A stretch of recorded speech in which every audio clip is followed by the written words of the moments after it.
Hello, everyone, and welcome to the Midweek Program at the J.C. Raulston Arboretum. My name is Blake, and I'm the Education Assistant here at the Arboretum, and today we are in this cozy little grove of Chamaecyparis piscifera folifera that is located just behind our white garden. It's a cozy little spot in the garden that is made up of trees that are all genetically identical, which is absolutely fantastic. They all came off of this center tree here in the center. It's an amazing thing you can do with plants. It's called layering. We've got a program for you today all about how to propagate plants from layering. We've got Evan Villani, our research technician here, as well as Sophia McCusker, our nursery.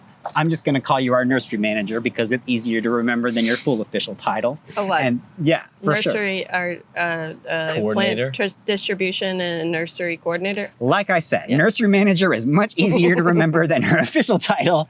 And we've got a program for you all about layering and how to make more plants out of layering. So it should be absolutely delightful. Those of you watching this on YouTube, please like this video and subscribe to our channel, and feel free to leave a comment down below. And with the announcements out of the way, I will pass things over to Evan and Sophia to teach us a little something about layering. So, layering. Layering.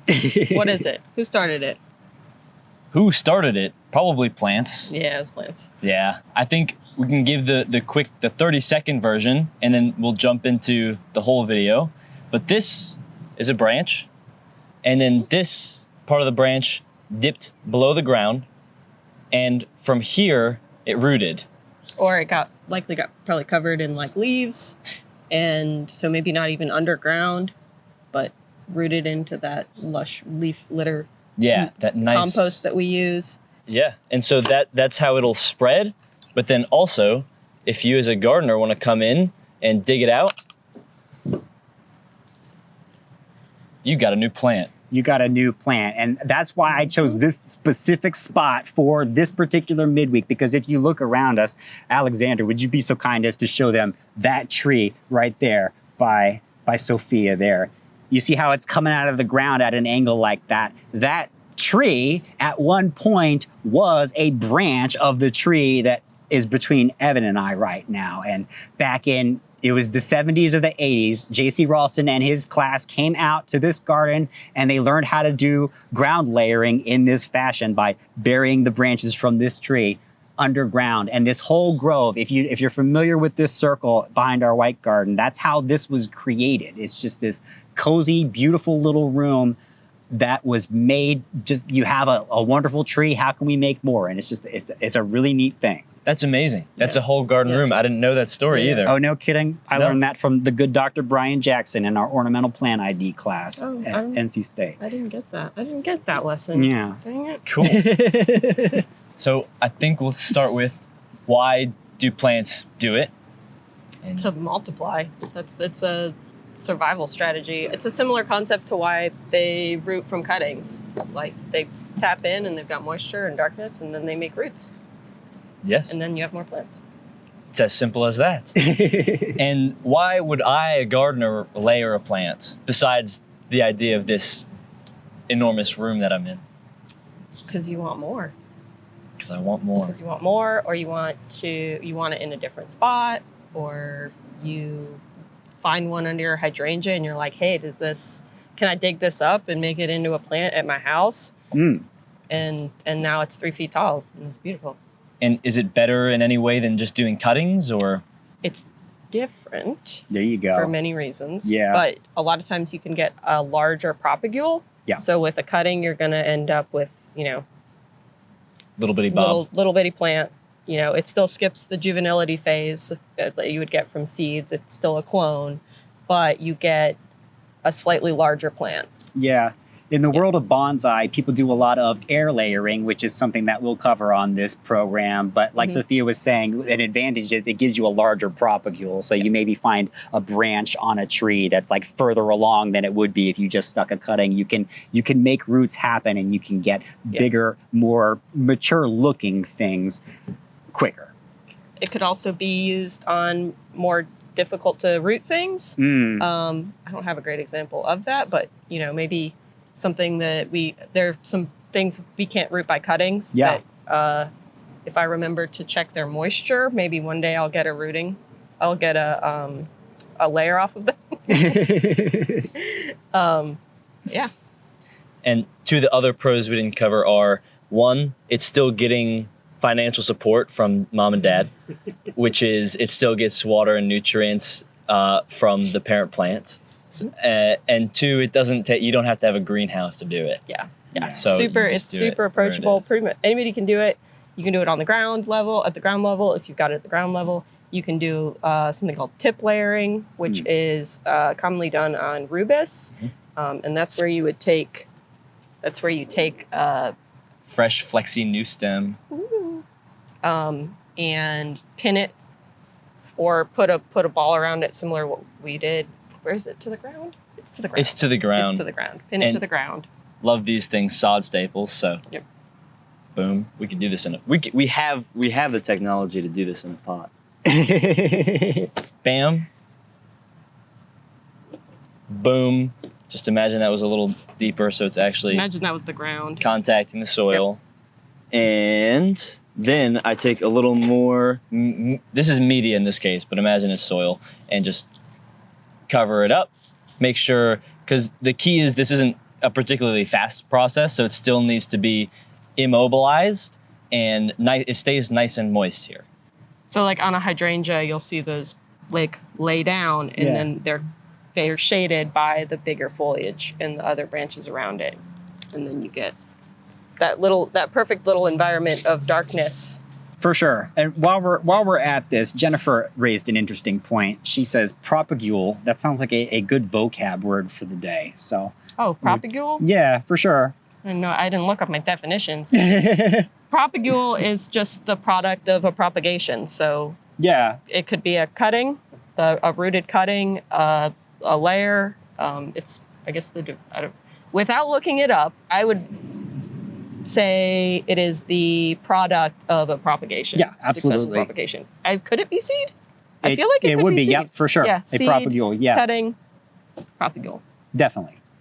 And we talked about tip layering. I'm going to do an example of ground layering, and then you're going to correct me if I miss anything. So we have our flexi new stem that we can somehow make it parallel to the ground without moving. Where we want it to touch the dirt, we're going to nick it about halfway.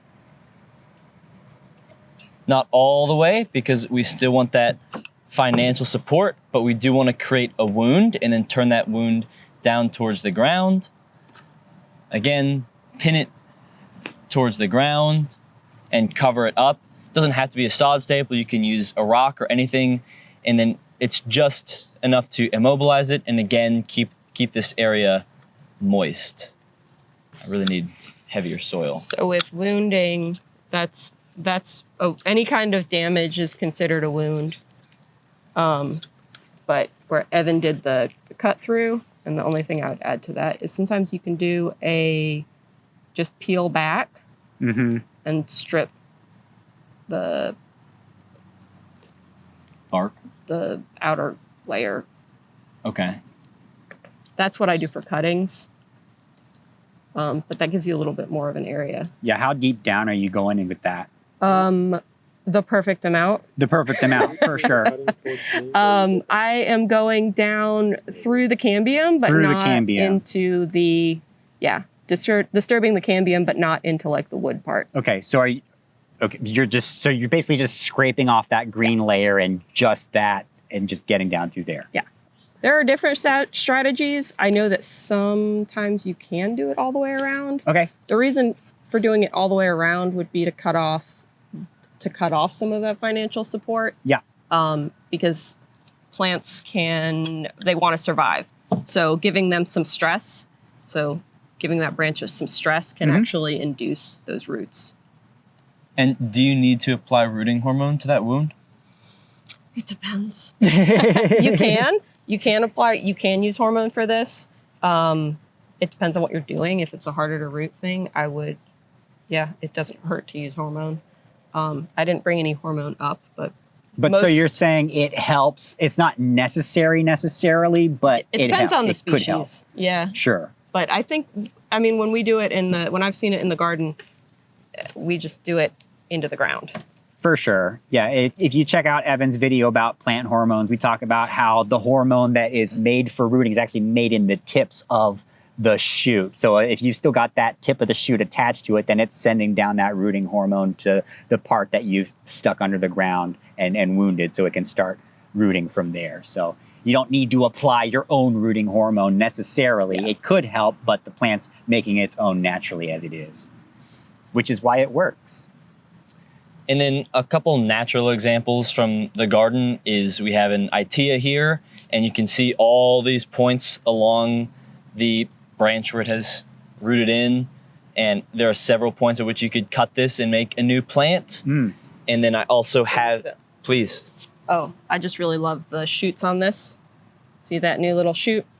That's the start of a new branch that can go like under the ground and then pop up and be like this. So that's For sure. That's where it all starts.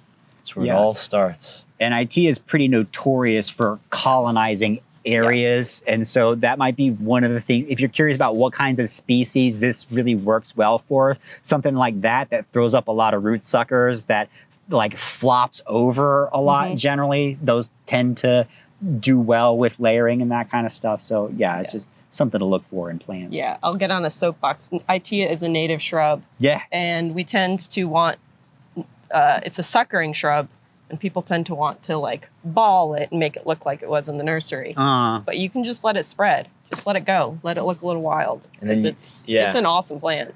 You get those awesome flower throws, and it's a little wild looking, and it's great. And then we also have here a clethra, and clethras are also very good at this. And for plants that respond really well to this, that are always kind of throwing up suckers on their own, there's another technique related to layering called mounding. And that's something a lot of people use in like fruit shrub production. And it's just cutting a plant low to the ground to encourage suckering. And then once those new suckers are about a foot high, covering them at least halfway up with dirt. And then the reason tip layering works and the reason this works is because these new stems are just full of meristem and new cells and fresh things. Everything's ready for something. So those suckers easily put out roots once that rooting environment comes to them. One application of mound layering is creating root stocks for grafting things. So peaches, if you want to grow peaches in North Carolina, it is darn near impossible unless you have a grafted rootstock that is resistant to root knot nematodes. And okay, so you have a peach species that's good at, that is resistant to root knot nematodes. How do you propagate that just so that you've got a whole bunch of like roots coming out of it? You grow one central stem, you cut it low, then it shoots back, you got all those suckers come up, then you mound it up, and then the roots come out of those suckers, and then you can separate those suckers. That's a full individual plant that has the genetic characteristics that you then plant it and then cut it off and then graft it. And boy, horticulture gets pretty labor intensive, doesn't it? It's also pretty metal. I mean, that's pretty hardcore. Yeah, for sure. When you talked about cutting it off, that brought up, I mean, that's just another way of wounding it. That's just a harsher wound. And do you want to grab that fig and show us air layering? So air layering is what I learned layering. I learned about layering. Blake, you probably did this. Oh yeah. I might stand up. Do it. Oh.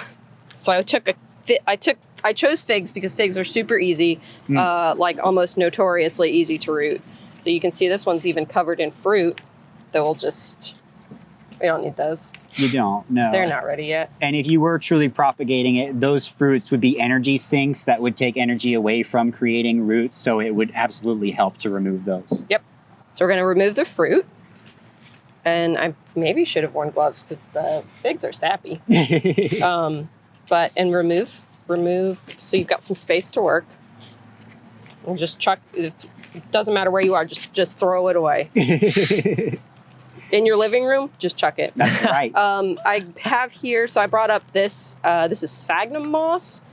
We use this for a lot of different things. It's got some antimicrobial and other bad thing tendencies to it, so you don't get mold or fungus or bacteria. Not gross. It comes in these awesome bricks.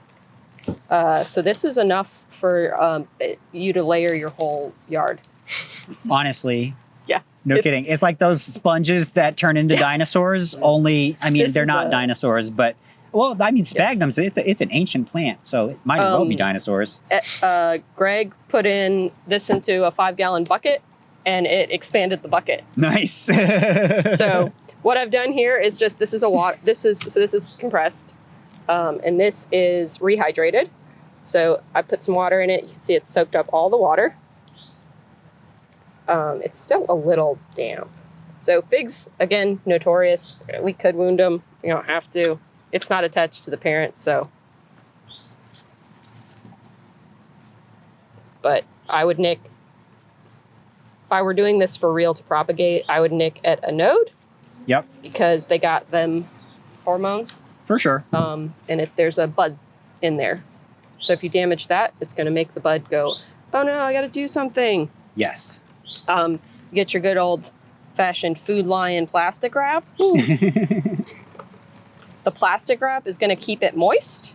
Mm-hmm. Like I said, my downfall is not checking moisture. So you can set it and forget it to a point, but you do have to check it occasionally for moisture. Absolutely. Especially depending on time of year and what the weather is and Yeah, and the way Sophia's doing it is awesome because it helps conserve moisture with that plastic wrap. There are ways you could do it. You could theoretically take like a 4-inch nursery pot and cut it in a way and then wrap it around the stem and just fill that up with substrate. And like that will work, but the issue is you'll basically have to water that like a pot basically every day, keep making sure that it stays moist. So what Sophia's demonstrating gives you a little bit of grace, so you're not having to check it all the time, but you still need to check it and make sure that it's still good. So I'm going to squeeze out a little bit of the water because I want it moist but not too wet.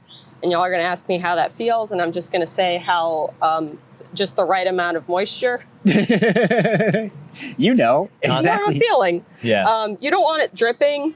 It's going to drip, but you want it moist. You want it moist. You want it nice and flush. The nice thing about the sphagnum is it holds a lot of moisture. So you wrap it around. See, it's wrapped around the node where we did the little wound, and then if you can grow, it doesn't have to be pretty. If you can grow a third pair of arms, that's great. It's really helpful. If you've ever put a diaper on a toddler, that's also helpful. And she's wrapping it around up here as well, around the stem. It's all just about keeping the moisture in, so you want as good of a seal as possible. Yeah. You want it's kind of lopsided, so you can like zhuzh it a little bit so that you've got moisture all the way around. And then I racked my brain and was like, where did I see twist ties? Love them. I guess you could do a rubber band. My debate with a rubber band was like, if it was too tight, would it cut it off? Sure. I don't know. I had a lot of internal debates when preparing. Definitely. Moral of the story is never get rid of your bread ties, saran wrap, anything. Nope. Just keep it all. Keep it all. So I'm going to put one up here. It's tight, like pretty tight. Yeah. And then I'll put one down here at the base. Now, depending on the location and the plant, you could leave it like this in theory, if it was nice and shady. There you go. And that's really shady. That's, If it was very shady or like underneath the really well protected by the canopy, but on a fig, it's going to be growing up. It's going to be growing in the sun. Mm-hmm. So then you go, in this case, you go to Publix and you make the little elephant on the box. We're just going to get aluminum foil. Aluminum foil is nice because it will sort of reflect some of the light. Yeah. But really anything could work. You're just, the point of the foil is to block out the sun. Definitely. Is to block out the light because roots grow in the dark. What? And they like it a bit cooler, so that the extra reflection is helpful. Yeah, especially for something in the full sun. And again, you just got to wrestle it a little bit. I'm so uncertain of where to help in the situation. I'm just watching you struggle. Again, you don't help someone change a toddler diaper. No, you just sit there and watch. Yeah, you're just like, hey, buddy, look over here. But same, you're going to have like a weird looking ballpark hot dog situation. Uh-huh. And that's the best thing. Absolutely. And you sailed off the other ends with the twist ties, so you don't need to worry about tying these necessarily unless you are really drawn to it. If you were really fancy and had your arm and had like your hands all like coordinated and whatever, you could do like a fancy fold. Put a bow tie on it. Put a bow tie on it. Draw a face on it. And it's good for a while. No kidding. Yeah, Setting it. It's a little bit set and forget. Again, it depends on where it is, what the sun exposure is, what time of year it is. It's tricky. I'd check it like once a week until you start to get a feel for it. It shouldn't. If you've done a good job wrapping it, then it shouldn't dry out any more frequent than that. That's what my heart was saying as well. But it's kind of tricky to get a feel of because you're not used to growing in straight sphagnum. You're used to growing in peat or pine bark or something like that. So it's just a little weird to get calibrated on. But you don't need to do it incredibly frequently, but it does need to be checked every once in a while. And it can get tricky. Like it's tricky to unwrap it and then rewrap it. So once a week until you kind of get the feel for when it needs it. And to add water, you could spray it with a spray bottle or just a little bit. Again, you're not adding a ton, you're just adding enough to moisten it. You can tell when the sphagnum, if you're using the sphagnum, you can it kind of changes color. So you can tell. Oh yeah, that's a good point. Like the color indicates how wet it is. And when you get to a point, you may be able to diagnose it just by sight, really. Yeah. Once if it's contracted in the bag too. Yeah, once you get used to looking at it, the sight, that's how I tell a lot. Like if pots need water, is you can tell the color of moist media versus dry media, and that's a good way. For sure. While we're on this, Catherine had a question. What is the optimum location for the wrapped branch within the context of the plant, I imagine? So cool, humid, dark or light, etc. When I go hunting for propagules, propagation stuff, I tend to go into the plant, so into the vase because of the cone of juvenility. Yes. So that's going to be, you got to like climb in if it's a shrub. Absolutely. And they're generally down at the base on those initial branches. You see those new little shoots. Those are perfect. Again, suckers are perfect. For sure.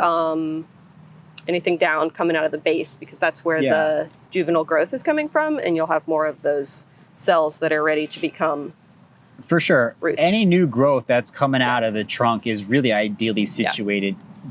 If not only because like it's shaded by the bulk of it, which will help with the water loss, but like those juvenile branches tend to propagate easier, generally speaking. Yeah, it can be a little tricky because this is going to be pretty heavy. So again, like I said, figs are pretty easy. You could put this, I mean, this was hanging down, it gets morning sun on this side, and figs are easygoing and forgiving. So that in that case, you could do it closer to the outside of the shrub. For sure.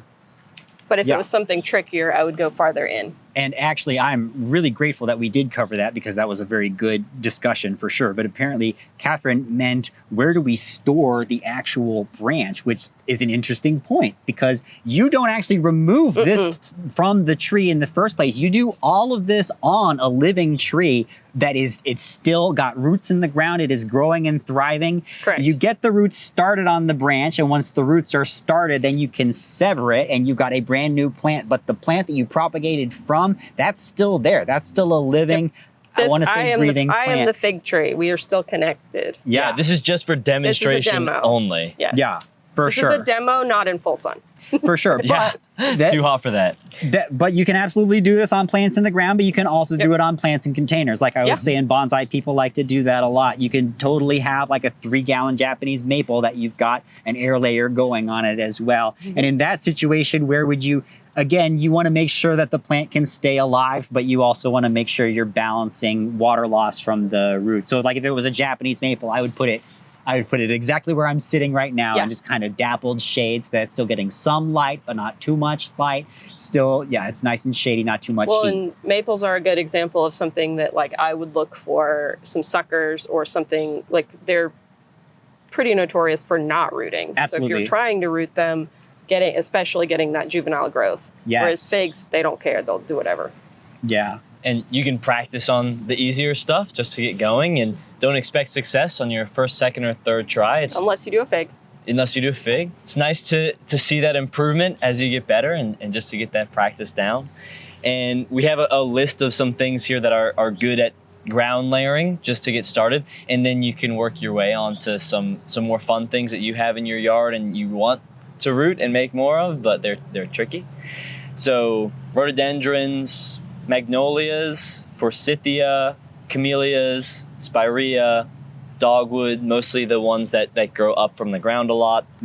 Roses, viburnums, hydrangeas, clethra, catinus, aucuba, and many vines. Is that all right? I didn't make any of that up? It's probably specific species of magnolias. Okay. Okay. Because they're fairly notorious, again, for being tricky to root. Sure. But otherwise, hydrangeas, roses are, I've seen, those were all. And my question is, when should I do this and how long will it take?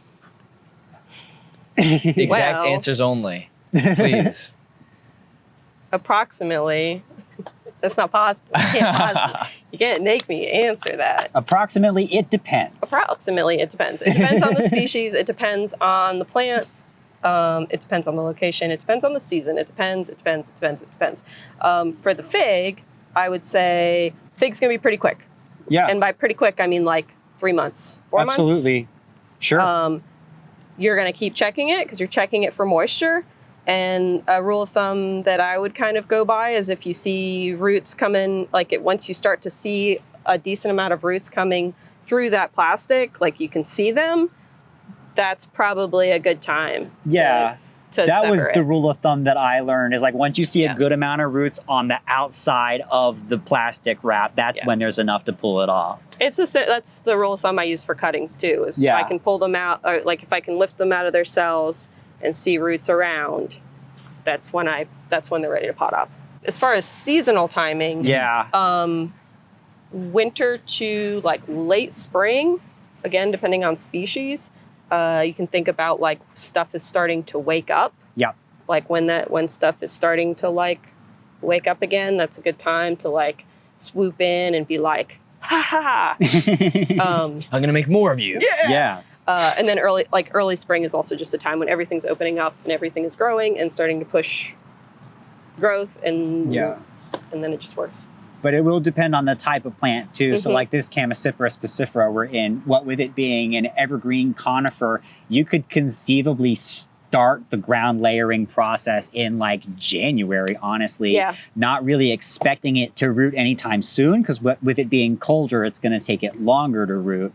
But with it being an evergreen, it can handle that. And like with ground layering, you could do it anytime. Yeah. Because it's going to be you're not adding any stress to it, right? It's just living its best life. Yeah. So with the air layering, there's like probably a better There's better times. There's times that aren't as great, but again, like honestly, if you've done it right and you're patient enough, like you've kept the parent plant alive, and I mean, you could probably base it off of kind of woody or cutting timing too. Sure. But again, I don't feel like there's really a wrong time. It's just if you do it at not an optimal time, it's going to take longer. Yeah. And is it possible that ground layering takes more than a year?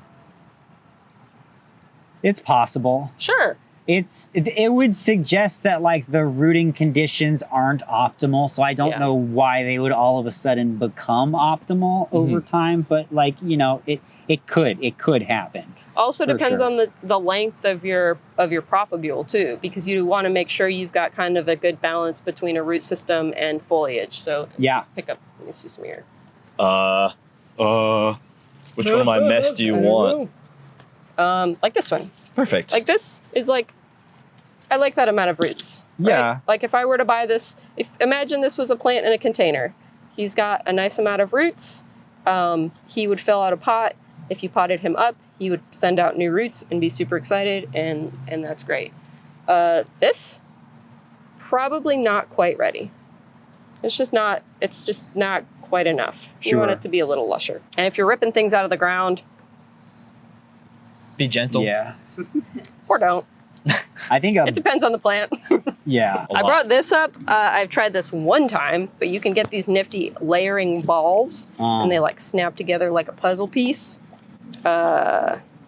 this is one of the ones that I can't get apart apparently. For sure. But exact same concept. It comes apart and you put it through, and then you can do the same thing with the moss and the saran wrap, and then you don't necessarily need the foil. Correct. This is like a handy gadget that do you really need it? Somebody gave them to us. Yeah. They're kind of heavy. One thing I'd like to point out is that is black, and that is going to absorb heat from the sun, which is going to make things difficult. Like, that probably looks a lot nicer on the tree than anything you could do by hand with plastic or foil. And that's a reasonable consideration. Like, if you want to make sure your plant is still pretty while you're propagating off of it, then that's certainly an advantage for that. But I see that that's black, and you're replacing something that we were using to reflect heat and light. It's like, I don't know, maybe. Unless you're trying to root something that needs warmth to root. Yeah, exactly. Because for sure. Totally. Because there's no rule that works in horticulture. Exactly. It depends. Yep. Trial and error. Lots. And looking up, there's a lot of resources for other people's trials and errors. Yeah. So. Yeah. No Watch kidding. other people fail. Yeah. For sure. So Jared had a question. Are any conifers more successfully propagated from layering versus cutting? He knows a lot of conifers are difficult to impossible to root from cuttings. Yeah, I mean, there are things that don't work from cuttings that I wouldn't even try, like ABs. Sure. That anything with a totipotency, isn't that the upright growth? No. What's the dominant leader? Apical dominance? No, there's it's another. polarity. I know. Topophysis? Yeah, Topophysis. Maybe? Topophysis. Let's look up topophysis. I remember Liz talking about certain conifers and other plants have a designated It's upward the stem. phenomenon where a plant's detached propagule, such as a cutting, bud, or scion, remembers its original position on the parent plant. So that's like the Cephalotaxis fastigiata versus the Cephalotaxis prostrata. Yeah, it's Cephalotaxis harringtonia. There's a cultivar that's fastigiata.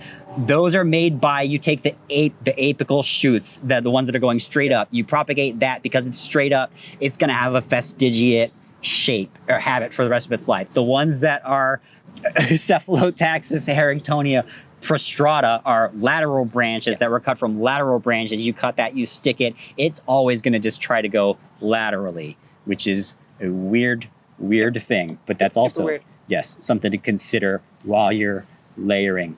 Totipotency is when a cell, cells have all the genes to be any and everything. They're both vocabulary words that I very much like and that sound similar. They are fun words. Does that answer the question? Any conifers any that are other good? conifers that we think So obviously these Chamaecyparis are good then? Yeah, Chamaecyparis, things that I take cuttings of that might be trickier at at home setting, like cryptomerias or thuyas. For sure. Cupressus. Like, I would think any kind of conifer with like floppy hanging things. Yeah. There's evolution, like there's the selection pressure on, you got a floppy branch that goes down into the dirt. There are some specimens that they're going to get diseases from that and they're just going to die and they're not going to be able to propagate their genes. However, ones that go down into the dirt and then send out roots as a response to that, well, they live. They get to get their genes in the gene pool, they proliferate. And so there is a selection pressure for if you got a floppy branched evergreen that it's an advantage to be able to root when that touches the ground. So look for those. Those would be the ones you'd want to try. Yeah, those will be easier. And then there's pines aren't going to root. Yeah, no. Then you get into real fancy vocabulary like latent buds. But pines are tricky, to be sure. Pines are tricky. And then ABs with that. Anything with that super dominant stem. That super dominant upward stem. Like, you might get something to root, but it's going to go sideways, which is maybe what you want. I don't know. Yeah, sometimes you want a low-growing spreading thing rather than the upright. So yeah, it's an option for you. We did have another comment from Jared that I will share because it can we can elaborate, expand upon the air layering thing. So he said, when I air layered a Magnolia virginiana, I cut the whole way around the stem. I remember reading somewhere that if you cut down to the cambium, you are removing the phloem, so causing all of the photosynthetic byproducts to be essentially contained to the growth tip, but you still maintain the water supply of the xylem. He says he's not sure if that was actually correct or if it was actually successful in removing the phloem and no damage to the xylem, but he now has a 10-foot tree out of that air layer. And that is correct, more or less, that sounds... Jared. So you've got your vascular cambium. That's the cell layer that's capable of dividing. As it divides outwards, that makes phloem tissue. As it divides inwards, that makes xylem tissue. So the xylem that conducts the water, that's all at the center of the stem. So if you've only cut down to the cambium, you won't have interrupted the xylem whatsoever. It can move water as easy peasy. The fact that you got down to the vascular cambium suggests that you stripped away all the phloem. So what you read about all the carbohydrates being sequestered up at the top, that makes a lot of sense.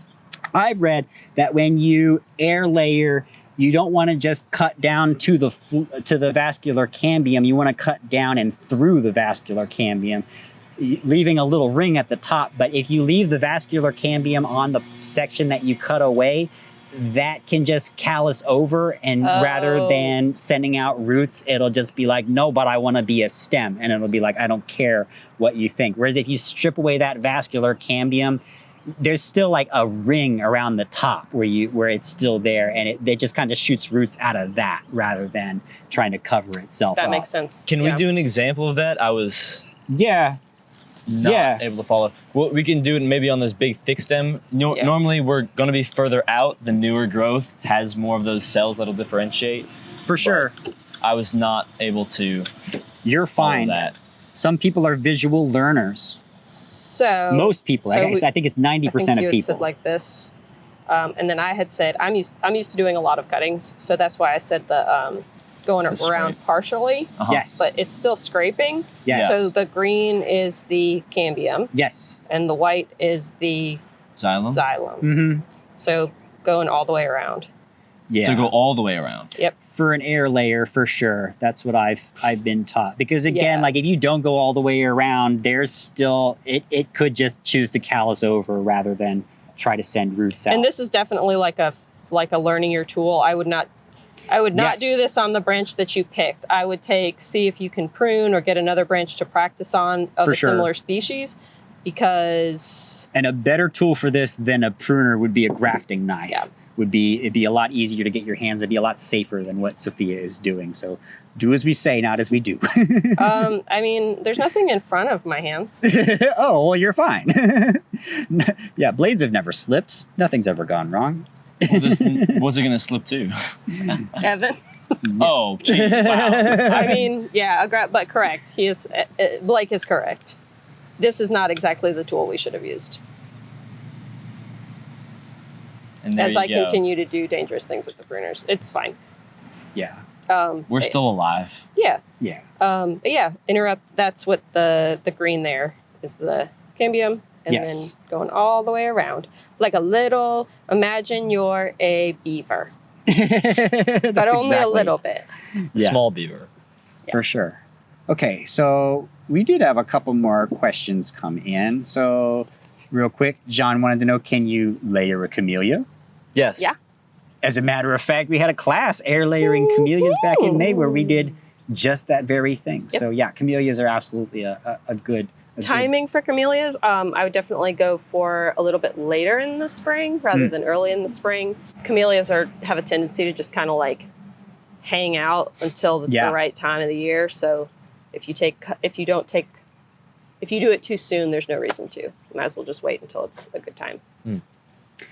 Yeah, for sure. Alrighty. And so Kit is saying, nowhere can they find Nandina domestica San Gabriel filamentosa, and it is one of their very favorite plants. Do we have any thoughts on if this would work for that little rascal? Layering of any sort on a Nandina. I don't know that I cultivar. I don't know the cultivar. You could try I air think- layering, because I imagine it's a vertical stem. Yeah, it's going to be a vertical stem, so it may be a little tricky. I'd probably try air layering.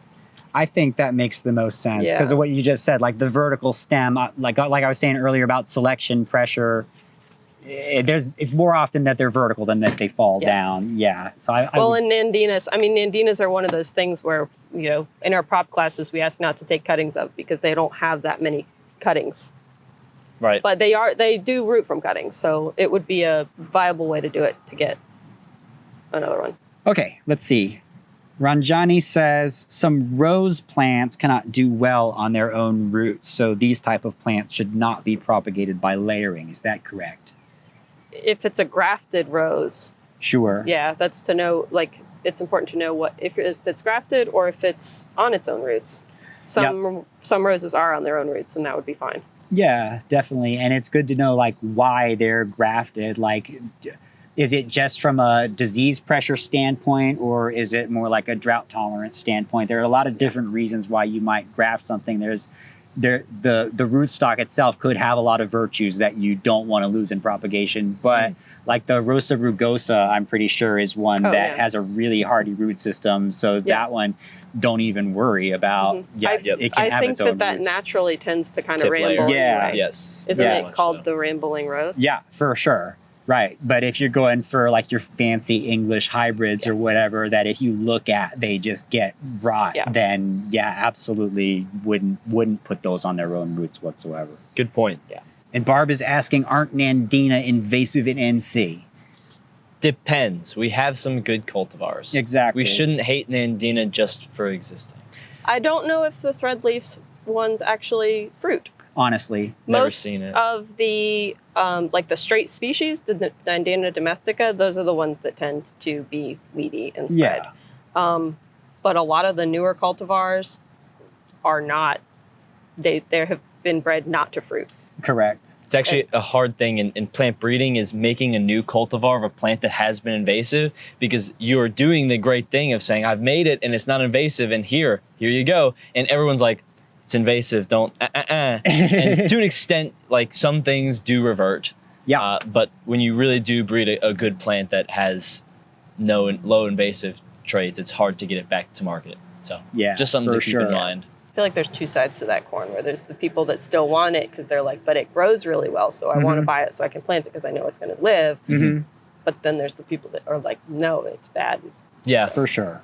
It's a balance. It's a balance. There's a time and a place. There are situations where Nandina is horrible and aggressive and it is absolutely not what you want in your garden. There are some times where it is well-behaved and beautiful and tough as nails. You will never be able to kill it, but it won't spread around or hurt anything. And you just got to know your plants, really, and find the ones that work for what you need them for.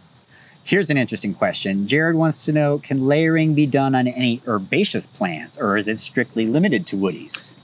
Yes, so we focus on woodies here today because that's the thing we focus on, but a lot of herbaceous material is really good at this. I would go for ground layering if you can. Yeah. Just because they're and the herbaceous are like thin stems. You can't really air layer. Or tip layering. Yeah. Yeah, for sure.